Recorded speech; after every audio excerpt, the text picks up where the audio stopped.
Mon combat contre l'AVC. Bonjour à tous. Je ne le souhaite pas, mais on ne sait jamais. Un AVC pourrait subvenir à tout moment dans votre entourage. Lisez ceci pour y remédier.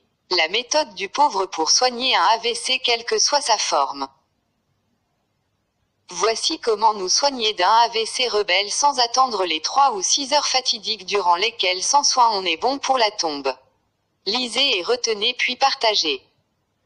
Comment faire pour sauver une personne de l'AVC en utilisant seulement une aiguille? La méthode non conventionnelle de sauver des vies humaines au cours d'un accident vasculaire cérébral est une méthode d'un professeur chinois qui dit que vous devez toujours garder une aiguille dans votre maison. Partagez cet avis, de sorte que vous aidiez quelqu'un à le faire survivre. Prenez le temps de lire ceci. Vous ne savez jamais si la vie de quelqu'un peut compter sur vous. Quand quelqu'un subit un accident vasculaire cérébral, les capillaires du cerveau s'étirent progressivement. Vous avez besoin d'un repos et une ambulance. Ces conseils vous aideront à sauver la vie de quelqu'un. Reste calme. Quel que soit l'endroit de la victime, ne les déplacez pas parce que si vous déplacez le patient, les capillaires s'éclateront et il y aura des saignements dans le cerveau. Il serait mieux si vous avez une aiguille de seringue à la maison, mais une simple aiguille de couture peut servir aussi. 1. Tenir l'aiguille sur le feu, ou à l'aide d'une bougie, stériliser cette aiguille et ensuite l'utiliser pour piquer les sommets de l'ensemble des 10 doigts. 2. Aucune acupuncture spécifique n'est nécessaire, il ne devrait être qu'à quelques millimètres de l'ongle. 3. Effectuer de sorte que le sang puisse couler. 4.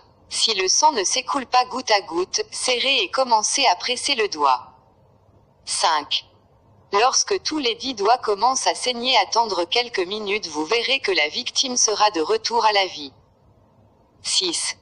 Si la bouche de la victime est déformée, massez ses oreilles jusqu'à ce qu'elles deviennent rouges afin que le sang puisse venir à elle. 7. Puis piquez avec l'aiguille dans chaque oreille dans la partie molle, pour faire tomber 2 gouttes de sang de chaque oreille. Quelques minutes plus tard, sa bouche ne serait plus déformée. Attendez jusqu'à ce que la victime vienne à l'état normal sans aucun symptôme inhabituel, puis l'envoyez à l'hôpital. Cette méthode d'effusion de sang pour sauver la vie est une méthode de médecine traditionnelle chinoise, et son application pratique est efficace à 100% et en l'utilisant les gens peuvent survivre à un accident vasculaire cérébral. Vous ne perdez rien en partageant, tout au contraire vous sauvez des vies. Bénédiction sur la vie de celui qui partage. Abonnez-vous pour plus d'informations. Mon combat contre